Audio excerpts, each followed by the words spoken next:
Hello friends, in today's video, we shall look into the 10 principles of economics as explained in Gregory Mankiw's book titled Principles of Microeconomics. There are 10 principles of economics which tells us how people make decisions, that is trade-offs, opportunity cost, marginal thinking and incentives, how people interact with one another, that is trade benefits, market efficiency and government role, and how the economy as a whole operates, that is productivity and living standards, inflation and short-run inflation unemployment trade-off. Let's see what each of these principles tell us. The first principle is that people face trade-offs. Every decision in life comes with a trade-off. That is, if you want something, you usually have to give up something else. Since resources like time, money, and energy are limited, individuals and societies constantly face trade-offs when making decisions. For example, if you spend an evening watching Netflix, you're giving up time that could have been used to study or rest. On a bigger scale, a government choosing to spend more on defense means fewer resources for schools or hospitals. This is the classic guns versus butter trade-off example. Even environmental choices involve trade-offs, like stricter pollution control might mean cleaner air, but it can also mean higher costs for companies and consumers. A particularly important societal trade-off is between efficiency and equality. Efficiency means using our limited resources in the best possible way to get the maximum output. Equality, on the other hand, means distributing that output fairly so everyone gets a fair share. Government policies like welfare or higher taxes on the rich help equality, but they can sometimes reduce efficiency because people may feel less motivated to work or innovate. So, economics begins with understanding that there's no free lunch. Every choice has a cost. The second principle is that the cost of something is what you give up to get it. This is the idea of opportunity cost. When you decide to do something, you are giving up the next best alternative. Think about the cost of going to a college. Yes, you pay fees, but the real cost also includes the salary you could have earned if you worked instead. That foregone income is your opportunity cost. In simple terms, the opportunity cost of any choice is what you sacrifice to obtain it. Now, you might wonder, isn't the first and the second principle implying the same thing? No, they are not the same, but related though. In the first principle, we saw trade-offs which shows that choices are necessary, while opportunity cost measures the real cost of those choices. They are like two sides of the same coin. For example, we saw that a student has a choice to either study or watch a Netflix series. If he chooses to study for his exams instead of watching a Netflix series, he is facing a trade-off. That's principle 1. He can't do both at the same time, so he must give up one activity to do the other. Now the opportunity cost, that's principle 2, is what he sacrifices by choosing to study. In this case, it's the enjoyment and the relaxation he would have got from watching his favorite show on Netflix. Similarly, if he chooses to watch the series instead of studying, then he is giving up study time. So his opportunity cost is the better grades or exam performance he could have achieved by using that time to prepare. So in both cases, he faces a trade-off between study and leisure. And his opportunity cost is whatever valuable benefit he gives up in making that choice. In economics, we say that rational decision makers always think beyond price tags. They think in terms of what they are giving up. The third principle is that rational people think at the margin. Rational people don't make all or nothing decisions. They make small incremental choices. For instance, imagine you have already studied for 4 hours and you are tired. Should you study 1 more hour or rest? You'll weigh the extra benefit of studying that 1 more hour, say for a better grade, against the extra cost of feeling more tired. That's marginal thinking, comparing marginal benefit and marginal cost. Marginal thinking also helps explain real-world puzzles such as the water diamond paradox. Water is super important for life, yet it's cheap, while diamonds, which we don't actually need to survive, are super expensive. That's because water is plenty, so getting 1 more glass doesn't add much value. But diamonds are rare, so 1 extra diamond feels way more valuable. That's what economists call marginal benefit. In short, a rational decision maker takes an action only if the marginal benefit exceeds the marginal cost. The fourth principle is that people respond to incentives. The word incentive means something that motivates or encourages someone to do something. Incentives are the backbone of economic behavior.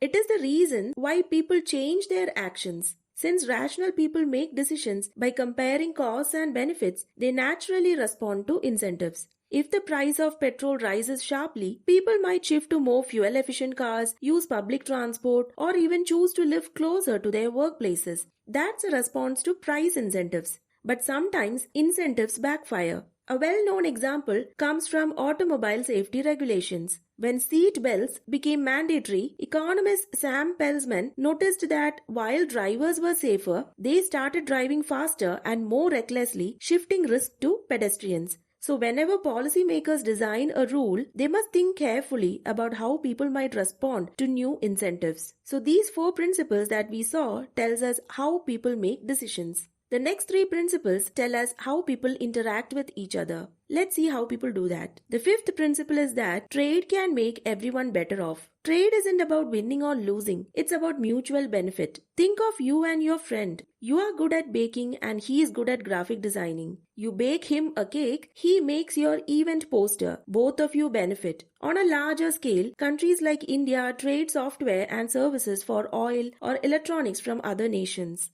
Each country specializes in what it does best, and in this way, all trading nations benefit through increased efficiency, lower costs, and access to a wider range of products. So, through trade, everyone gains more than they could alone. The 6th principle is that markets are usually a good way to organize economic activity. Instead of a central authority deciding everything, market economies rely on millions of people making decisions, like firms deciding what to produce and consumers deciding what to buy. Prices act like signals, guiding these decisions efficiently. Adam Smith called this the invisible hand. When individuals act in their own self-interest, they unintentionally promote society's welfare. For example, when a bakery bakes bread to earn profit, it also feeds the community, thereby self-interest leading to societal benefit. The 7th principle is that governments can sometimes improve market outcomes. Markets are not perfect. Sometimes the government needs to step in to protect property rights, fix market failures, or promote fairness. For example, if a factory pollutes a river, nearby residents suffer. That's a negative externality. Government regulations or pollution taxes can fix that. Similarly, market power, like a monopoly controlling prices, requires government intervention to ensure fair competition. And finally, even when markets are efficient, they may not be fair. That's why governments use progressive taxation and welfare programs to reduce inequality. But do remember that government policies must be well designed. Policies are made through political processes which can be influenced by power, bias, or lack of information. So poorly thought out policies can create more problems than they solve. This is how people interact with each other, that is through trade, through markets that organize economic activity efficiently, and governments that sometimes step in to improve market outcomes.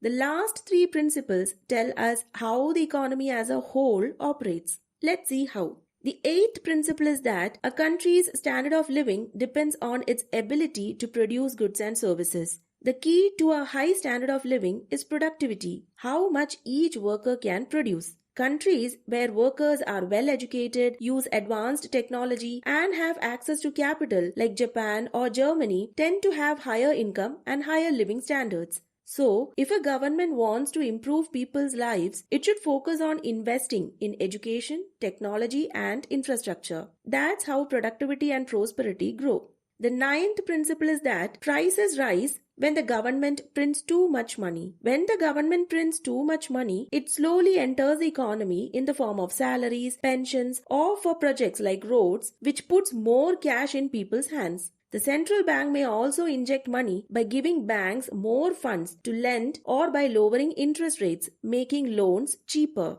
As people and businesses borrow and spend more, demand for goods and services increases. So now, since many buyers are running after the same limited goods, sellers realize that people are willing to pay more, so they raise the prices, and this is how inflation happens. Even moderate inflation can hurt an economy by eroding purchasing power. That's why central banks carefully control money supply to keep inflation in check. The last and the 10th principle is that society faces a short-run trade-off between inflation and unemployment. In the short run, there's a trade-off between inflation and unemployment. That is, when one goes down, the other often goes up. If the government tries to create more jobs by spending more or printing more money, people have more to spend. So demand rises, prices starts to increase, and that's inflation. But if the government tries to control inflation by reducing spending or tightening the money supply, demand falls and some people may lose jobs, causing unemployment to rise.